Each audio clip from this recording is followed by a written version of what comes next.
지난 한 주간 동안에 한국 교회 안에는 한국 교회의 오적, 한국 교회를 병들게 하는 적폐 세력이 무엇인가에 대한 논쟁이 뜨거웠습니다.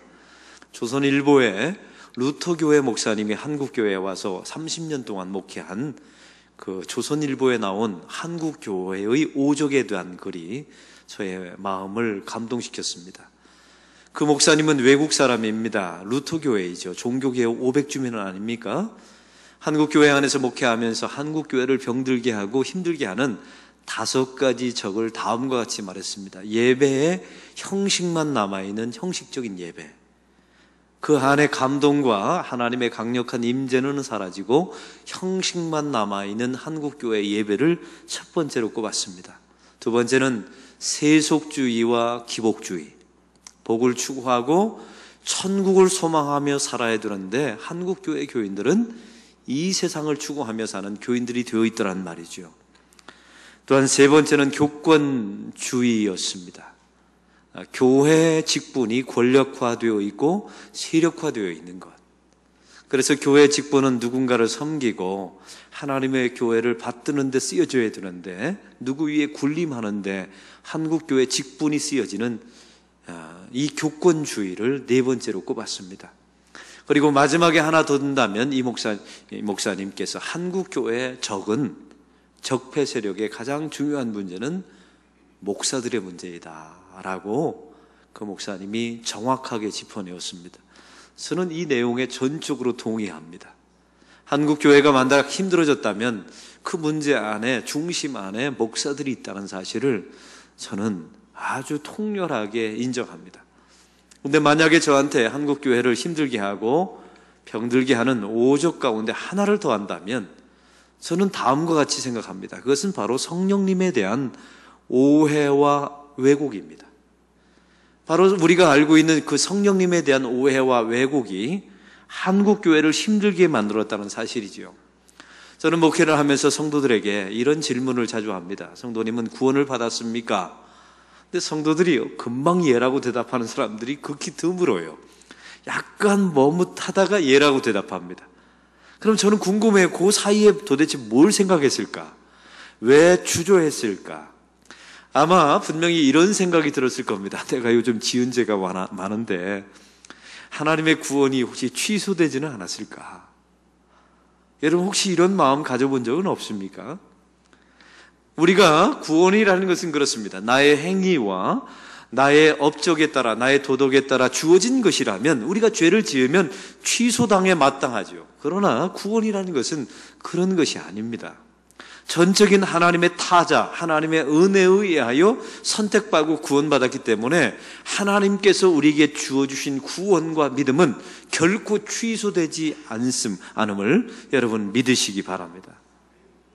그런데 더 사람들을, 성도들을 곤란하게 만드는 질문이 있어요. 바로 그것은 집사님, 성도님 성령 받았습니까? 집사님 안에 성령님이 계십니까? 집사님은 성령으로 세례를 받으셨습니까? 이 질문하면요 바로 예라고 대답하는 사람을 저는 거의 본 적이 없습니다. 사실 이 세 가지 질문이 같은 질문이에요. 당신은 성령 받았나요? 성령이 당신 안에 계십니까? 성령으로 세례를 받으셨나요? 이 세 가지 질문은 같은 질문인데 대답을 하지 못하는 겁니다. 이유가 무엇일까요?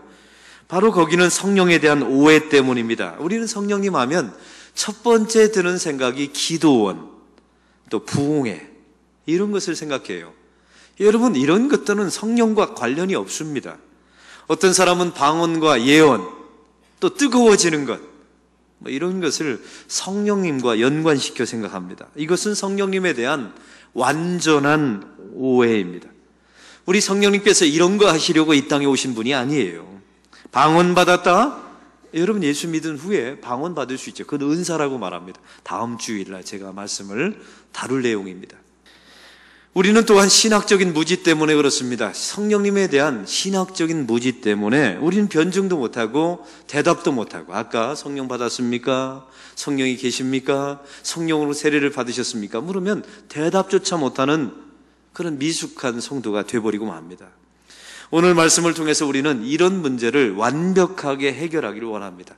사실 오늘 설교는 교리적인 설교예요. 그래서 좀 딱딱하지만 여러분 이 말씀을 듣고 일단 성도들은 교리적으로 우리가 무장되어야 되지 않겠습니까? 사도 바울은 자기 자신을 파송한 비시디의 안디옥 교회에 도착하게 되었습니다. 그리고 다시 오늘 본문에 보면 에베소에 도착하게 되죠.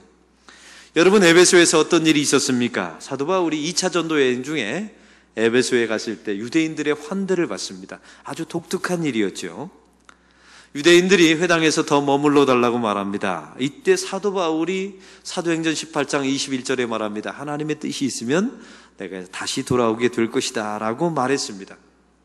그리고 사도 바울은 정말 하나님의 뜻대로 에베소에 돌아왔습니다. 그리고 1절에 이렇게 말합니다. 어떤 제자들을 만나. 오늘 본문에 어떤 제자라고 말하는 것은 바울의 제자가 아니었다는 말입니다. 한 번도 보지 못했던 사람들이에요. 바울이 만난 적이 없는 사람입니다. 이 어떤 제자들이 누구였냐면 바로 세례 요한의 제자들이었습니다. 세례 요한의 제자들은 세례 요한을 따라다녔지요. 그런데 세례 요한 자기의 스승이 헤롯 안티파스의 정적이 되어서 나중에 목배임을 당하게 됩니다. 이 세례 요한의 제자들은 스승 세례 요한에 의해서 예수님에 관해서 들었습니다. 예수님이 메시아이다. 예수님이 이 땅에 오신 하나님의 아들이시다. 이런 이야기를 다 들은 거예요. 그런데 문제가 한 가지 있었습니다. 세례 요한은 예수님의 십자가와 부활을 보지 못했어요. 왜냐하면 그 전에 예수님의 십자가 지기 전에 순교해 버렸기 때문에 그렇습니다. 바로 여기에 세례 요한의 제자들의 한계가 있는 겁니다. 예수님을 메시아로 알고 있어요. 지식적으로 말이죠. 그런데 이들은 예수님을 메시아로 믿지는 않았던 것입니다. 에베소에서 바로 이런 세례 요한의 제자들과 사도 바울이 만난 겁니다. 이때 사도 바울이 에베소를 떠나기 전에 했던 말 기억나십니까? 하나님의 뜻이면 내가 다시 돌아오게 될 것이다. 이렇게 말했죠. 그리고 에베소에 돌아왔어요. 그럼 여러분에게 묻습니다. 에베소에 돌아오게 된 것은 누구의 뜻이라고요? 하나님의 뜻 가운데 온 겁니다. 그리고 에베소에 도착했을 때 제일 먼저 만난 사람이 바로 어떤 사람? 세례 요한의 제자들이었어요. 다시 말하면 이 세례 요한의 제자들과 우연히 만난 게 아닙니다. 하나님의 뜻 가운데 만나게 된 거예요. 바로 그 사이에서 사도 바울과 세례 요한과 사이에서 만남이 있습니다. 그리고 엄청난 신학적 주제가 갑자기 떠오릅니다. 그게 바로 사도 바울이 이 세례 요한의 제자들에게 묻는 질문 가운데 우리가 지금도 고민하고 우리가 헷갈려하는 그 신학적 주제가 담겨져 있었어요. 사도 바울이 세례 요한의 제자들에게 이렇게 묻습니다. 2절, 우리 다 같이 2절을 읽겠습니다. 이르되 너희가 믿을 때 성령을 받았느냐? 이르되 아니라 우리는 성령이 계심도 듣지 못하였노라. 여러분 한번 따라해 봅시다. 너희가 믿을 때 성령을 받았느냐? 이 질문을 한 겁니다. 여러분 이 질문을 잘못 번역하면 이렇게 됩니다. 너희가 믿은 후에 성령을 받았느냐라고 잘못 해석해요. 다시 말하면 먼저 예수님을 믿고 후에 성령님을 받는 것으로 해석합니다. 여러분 이것은 잘못 해석한 거예요. 사람들은 착각합니다. 우리가 저와 여러분도 마찬가지예요. 예수를 믿은 후에 더 열심을 내는 것, 바로 그것을 성령 받았다고 착각합니다. 아니요, 그런 것은 성령 받은 게 아닙니다. 내가 예수를 믿은 후에 언젠가 갑자기 뜨거워지는 것, 그것을 성령 받았다고 생각하는데 여러분 그런 게 아닙니다. 근데 오늘 말씀을 보십시오. 너희가 믿을 때 성령을 받았느냐? 이 말씀은 너무나 기가 막히게요. 시제가 똑같습니다. 너희가 믿을 때와 성령을 받았느냐가 시제가 같습니다. 먼저 믿고 나서 후에 성령을 받은 게 아닙니다. 동시에 일어났다는 뜻이에요. 내가 예수님을 믿을 때 이미 내 안에 성령님이 계신 겁니다. 아니, 내 안에 성령님이 계시기 때문에 나의 입을 통하여 예수님이 나의 구주시라고 믿게 된 것입니다. 할렐루야.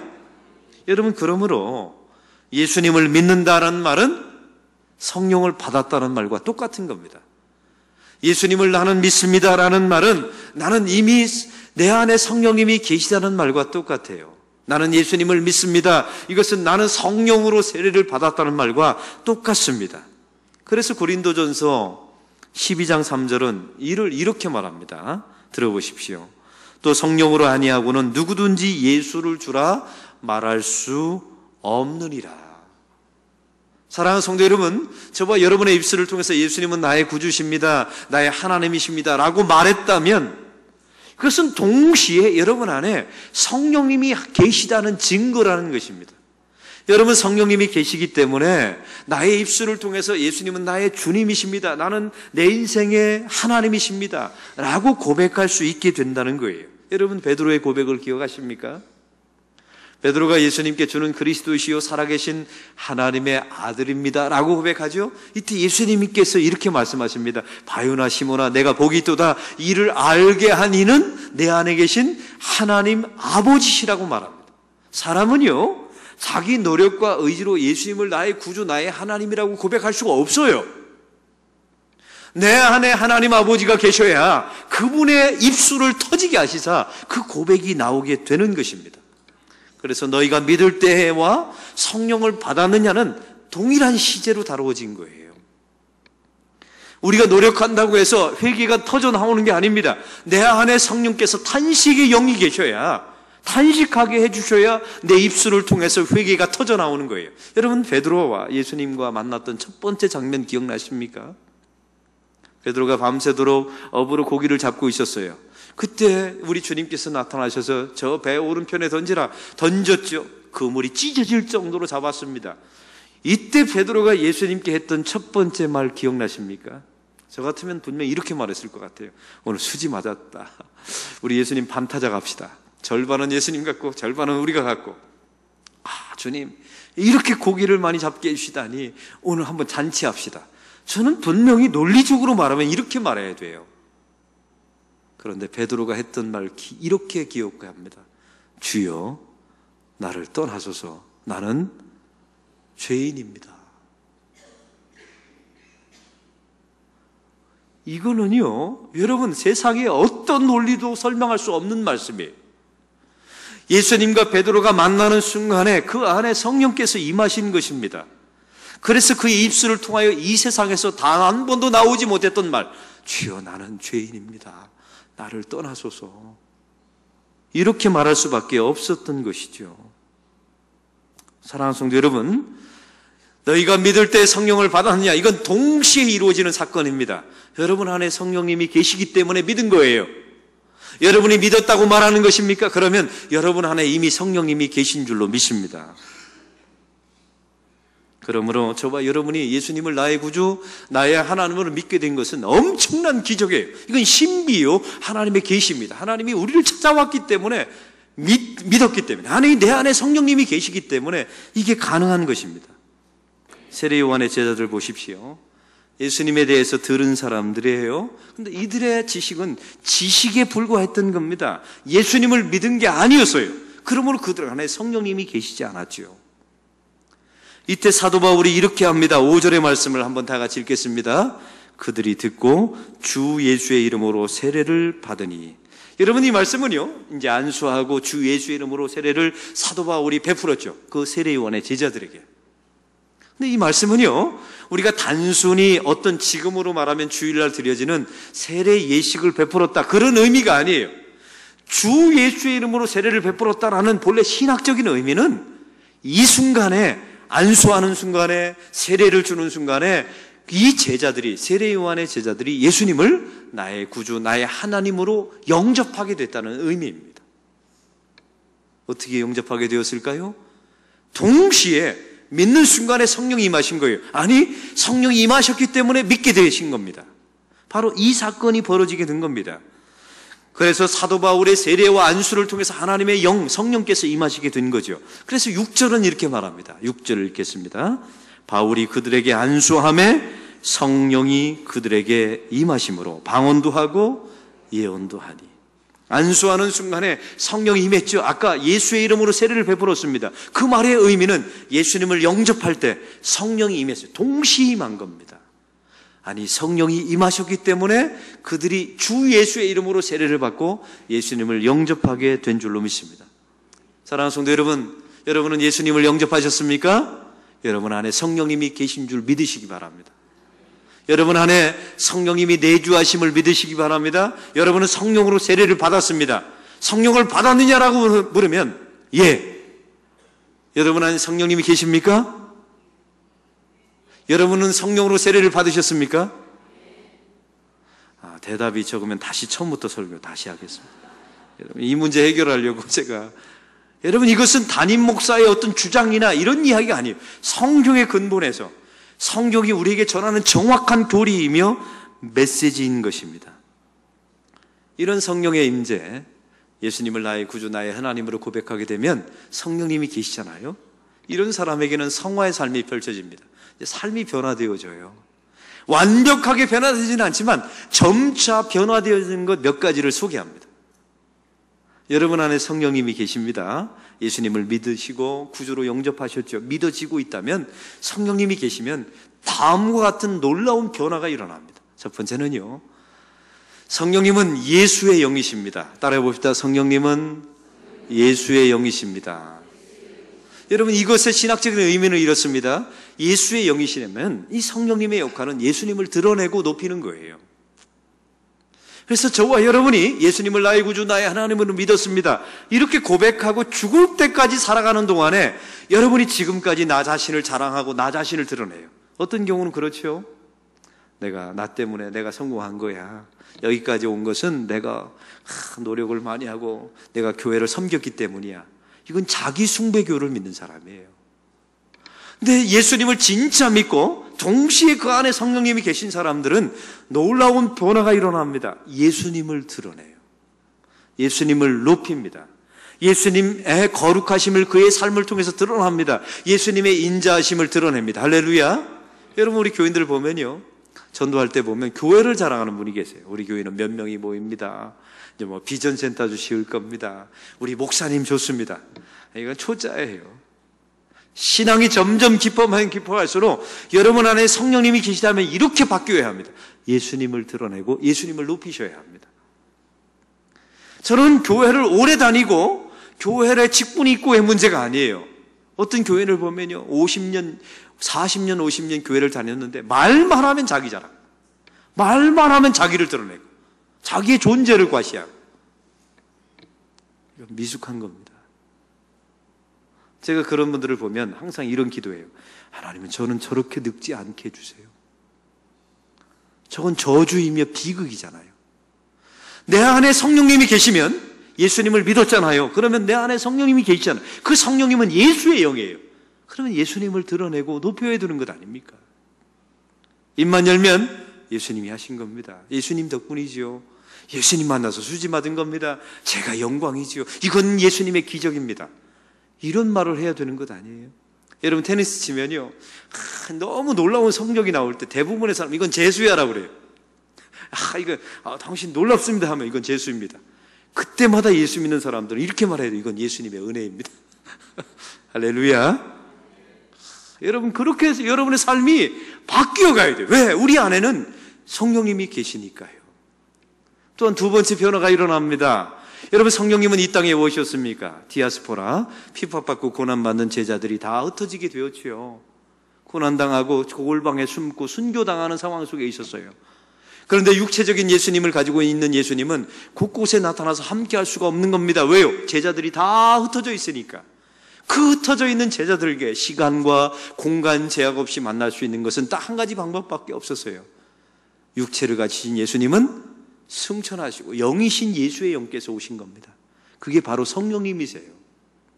바로 오늘 성경은 우리에게 말하는 겁니다. 그 성령님이 여러분 가운데 내주하십니다. 함께 하십니다. 혹시 여러분의 삶의 상황 속에서 힘들고 어려우면 남편 찾지 마세요. 남편은 하나님이 아니에요.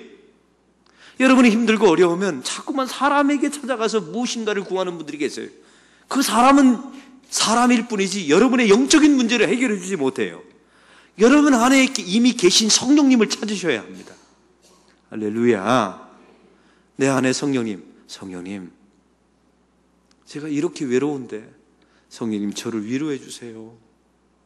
제가 요즘 이렇게 힘든데 성령님 한마디 좀 해주세요. 왜 그렇게 못하십니까? 그러려고 성령님이 오셨는데, 뜨겁게 해주려고 성령님께서 오신 게 아닙니다.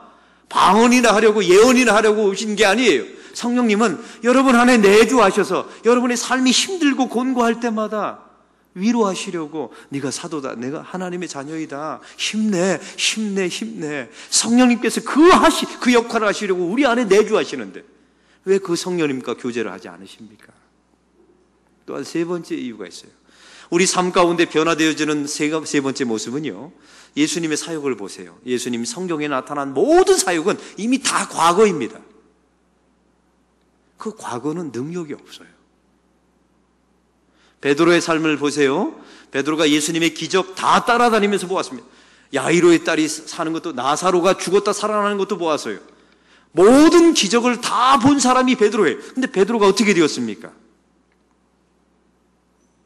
예수님을 부인하고 도망가 버렸어요. 왜요?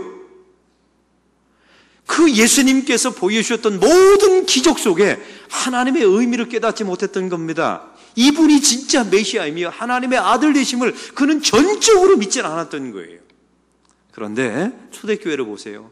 사도행전에 보면 갑자기 베드로와 사도 바울이 돌변합니다. 그렇게 겁 많았던 사도 바울이, 베드로가 다 순교자의 길을 걸어가요. 이게 왜 일어난 줄 아십니까? 어떤 분들은 부활을 목격했기 때문이라고 말해요. 맞습니다. 그러나 또 한 가지 이유가 있어요. 성령이 임하시는 순간에 그 과거에 일어났던 모든 것들이 해석이 되어지는 거예요. 예수님이 무리를 걸었을 때는 베드로가 나도 걷게 해주세요, 놀라운 능력도 보여주세요, 이렇게 말했어요. 그건 믿은 것이 아니에요. 근데 성령이 임하시니까 초대교회에 베드로가 이제 알게 된 겁니다. 그 무리를 걸었던, 내가 예전에 과거에 보았던 그 예수님이 하나님이셨구나. 이걸 받아들이게 되는 겁니다. 믿게 된 거예요. 다시 말하면 그 과거의 모든 예수님의 사건이 다 현재화되어지는 거예요. 바로 그 속에 하나님의 능력이 나타나는 겁니다. 제가 곽선희 목사님의 지지난주에 몇 달 전에 강의를 들었을 때 곽 목사님이 이런 말씀을 하시는 거예요. 목사님들이 강해 설교를 하려면 제일 첫 번째 해야 되는 성경이 사도행전이라고 말씀하시더라고요. 그래서 왜 그럴까? 제가 요즘 사도행전을 강의하고 있으니까 이런 말씀을 하시는 겁니다. 왜냐하면 사도행전이라는 것은 과거에 일어났던 예수님의 모든 사역과 기적과 모든 사건이 현재화된 거예요. 다 그렇게 겁 많았고 도망 다녔던 베드로가 갑자기 돌변해서 순교자의 길을 걸어가는 그 복음의 현재화, 생명의 현재화, 능력의 현재화가 나타난 그 장면이 사도행전이거든요. 왜요? 성령이 임하시면 그 과거의 모든 예수님의 사건이 해석되어지고 나의 사건이 되고 현재화되는 역사가 일어날 줄로 믿습니다. 여러분, 그래서 성령의 사람들은 이렇게 고백하죠. 예수님이 십자가에 못 박혔을 때 나도 그 자리에 있었습니다. 그리고 나도 함께 십자가에 못 박혀 죽었습니다. 왜 그런 표현을 한 줄 아세요? 아무나 하는 게 아니에요. 성령이 임한 사람만 그 말을 할 수 있는 겁니다. 예수님이 부활하셨을 때 나도 그 자리에 있었습니다. 나도 그 자리에서 부활할 줄로 믿습니다. 이게 보세요. 이게 다 과거의 사건이지만 이게 현재화되어서 우리 삶 속에 능력으로 나타납니다. 성령님은 이래서 오신 거예요. 그리고 네 번째, 성령님이 임하시면 우리를 일꾼으로 삼으시는데, 그래서 필요한 연장과 도구를 주세요. 그게 바로 은사입니다. 그 은사 가운데 예언이 있고 방언이 있고 통변이 있고 섬기는 게 있고 가르치는 자가 있고, 그건 다음 주에 나누도록 하겠습니다. 사랑하는 성도 여러분, 이제 말씀을 맺습니다. 여러분에게 묻습니다. 여러분은 성령을 받으셨습니까? 여러분 내주하시는 그 여러분이 직장에 있든 가정에 있든 삶의 현장에 있을 때 내주하시는 여러분 안에 계신 성령님을 찾으세요. 그리고 그분과 교제하십시오. 과거의 모든 역사적인 사건, 베드로 다 도망다니고 부인했지만 현재화될 때 그는 능력이 되어서 순교의 길을 걸어가게 됩니다. 이런 현재화되는 역사가 일어나게 될 줄로 믿습니다. 그리고 성령이 주시는 은사를 가지고 마음껏 주의 몸된 교회와 성도를 섬기는 근사한 성도가 될 줄로 믿습니다. 하나님 아버지, 오늘 말씀을 통하여